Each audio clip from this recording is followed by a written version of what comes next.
नमस्ते friends, आज आपण नवरात्र विशेष उपवासाचे आप्पे बनवतोय। हे आप्पे बनवायला खूप सोपे आहेत, कमी वेळामध्ये बनवून तयार होतात। आप्पे सोबत उपवासासाठीची चटपटीत अशी चटणी रेसिपी सुद्धा आपण पाहणार आहोत। रेसिपी आवडल्यास नक्की करून बघा। व्हिडिओला एक लाईक सुद्धा करा आणि तुम्ही जर का चॅनलवर नवीन असाल आणि माझ्या सर्वच रेसिपीज आवडीने पाहत असाल, अशाच छान छान रेसिपीज पाहण्यासाठी सबस्क्राइब पण करा। चला तर मग फ्रेंड्स, पटकन वेळ न घालवता रेसिपीला सुरुवात करूयात। उपवासाचे खमंग आणि चविष्ट असे आप्पे बनवण्यासाठी इथे मी 1 वाटी वरई घेतलेली आहे आणि त्याच वाटीने मोजून इथे पाव वाटी साबुदाणे घेतलेले आहे। आता हे सर्वच आपल्याला अगदी मध्यम गॅसवरती, गॅसची फ्लेम मीडियम ठेवायची आहे। मीडियम गॅसच्या फ्लेमवरती आपल्याला हे सतत असे हलवत राहायचे आहेत एकसारखे, म्हणजे ते सर्वच बाजूंनी एकसारख्या रंगावर भाजले जातात। कढई किंवा पॅन सोडून कुठेही इतरत्र जायचे नाही, नाहीतर मग ते एकाच बाजूने करपून जातील आणि एकसारखे असे भाजले जाणार नाही। या पद्धतीचे तुम्ही उपवासासाठी वरई आणि साबुदाणे भाजून ठेवले आणि मिक्सरमध्ये दळून ठेवले ना की छान याची मस्त असं प्रीमिक्स बनून तयार होतं। आणि जेव्हा कधी तुम्हाला उपवास आहे तर उपवासाच्या वेळेला तुम्ही यापासून आंबोळीही बनवू शकता किंवा डोसाही बनवू शकता। मस्त अगदी करपू न देता खमंग आणि खरपूस आपल्याला हे वरईचे तांदूळ आणि साबुदाणा रंग बदलू न देता छान असे फुलोसर भाजून घ्यायचे आहेत। साबुदाणा आणि वरई जे आहे ना ते पूर्णपणे आपल्याला थंड करून घ्यायचे आहेत। असं केल्यामुळे वरई आणि साबुदाण्याची छान अशी पावडर मिक्सरला दळली देखील जाते। आता यामध्ये 4 ते 5 अशा हिरव्या मिरच्या घालायच्या आहेत आवडीप्रमाणे आणि हे सर्वच मिश्रण एका मिक्सरच्या भांड्यामध्ये काढून घ्यायचे।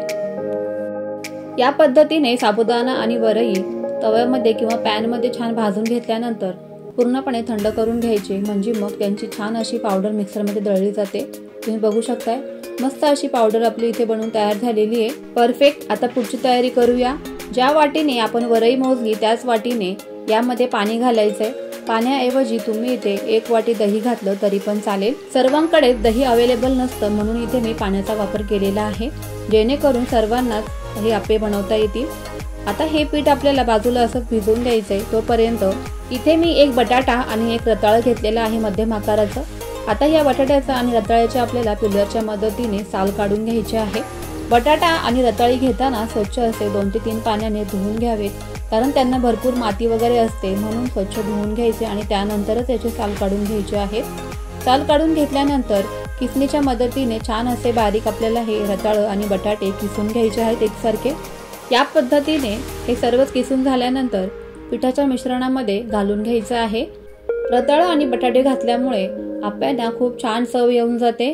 2 ते 3 चमचे भाजलेल्या शेंगदाण्याचं इथे कूट घालून घ्यायचंय। थोडंसं अगदी चवीपुरतं मीठ घालायचंय। सर्व साहित्य एकसारखं मिक्स करून घ्यायचंय। उपवासाच्या आप्यांसोबत खाण्यासाठीची चटणी देखील बनवूया। त्यासाठी इथे मी काही खोबऱ्याचे बारीक काप करून घेतलेले आहेत। 2 चमचे शेंगदाणे इथे भाजलेले घेतलेले आहेत आणि हिरव्या मिरच्या तुमच्या आवडीप्रमाणे घातल्या तरी पण चालेल। आता हे सर्वच एका मिक्सरच्या भांड्यामध्ये काढून घ्यायचे या पद्धतीने। यामध्ये लगेच थोडंसं चवीपुरतं मीठ घालायचं आहे। सुक्या खोबऱ्याच्या ऐवजी तुम्ही इथे ओलं खोबरं वापरलं तरी पण चालेल। आता यामध्ये अर्धा पूर्णपणे 1 लिंबू पिळून घालायचा आहे। लिंबामुळे या चटणीला खूप छान चव येऊन जाते। लिंबाच्या ऐवजी तुम्ही इथे दह्याचा वापर केला तरी पण चालेल। थोडंसं अगदी चिमूटभर यामध्ये साखर घालायची आहे। हे संपूर्ण मिश्रण थोडंसं पाणी घालून आपल्याला याची छान अशी चटणी मिक्सरमध्ये बनवून घ्यायची आहे। मस्त अशी बिना फोडणीची चटपटीत इथे उपवासाची चटणी बनवून तयार होते। मिक्सरच्या भांड्यामध्ये उरलेली चटणी वाया जाऊ नये म्हणून त्यामध्ये थोडंसं पाणी घालून ते भांडं पूर्णपणे मी मिसळून घेते। या पद्धतीने मस्त अशी आपली चटणी इथे बनवून तयार झालेली आहे। तुमच्या ॲडजस्टमेंटनुसार तुम्ही यामध्ये पाणी घालू शकता। साखर आणि लिंबू घातल्यामुळे चटणीला छान चटपटीत चव येऊन जाते।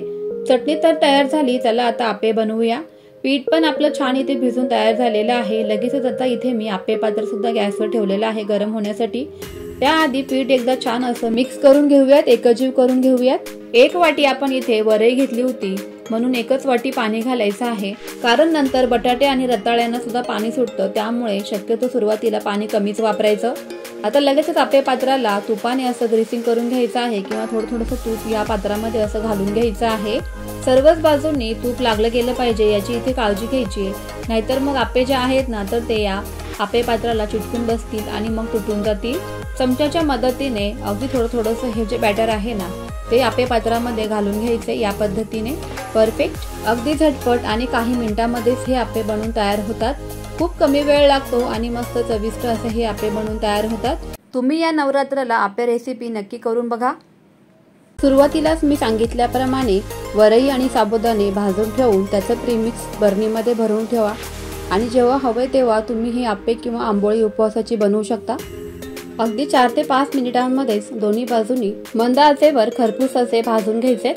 मस्त अगदी फटाफट हे आपले उपवासाचे आप्पे बनवून तयार झालेले आहेत। रेसिपी आवडली असेल तर तुमच्या फ्रेंड्स आणि फॅमिली सोबत जास्तीत जास्त शेअर नक्की करा आणि सर्वात महत्त्वाचं म्हणजे तुम्ही ही रेसिपी आहे आणि अगदी झटपट बनवून तयार होणारी आहे, म्हणूनच रेसिपी तुम्हालाही नक्कीच आवडली असणार। म्हणूनच व्हिडिओला एक लाईक नक्कीच करा। चला तर मग फ्रेंड्स, पुन्हा भेटूयात अशाच छान छान रेसिपी सोबत। तोपर्यंत always keep smiling and keep cooking. Bye bye friends.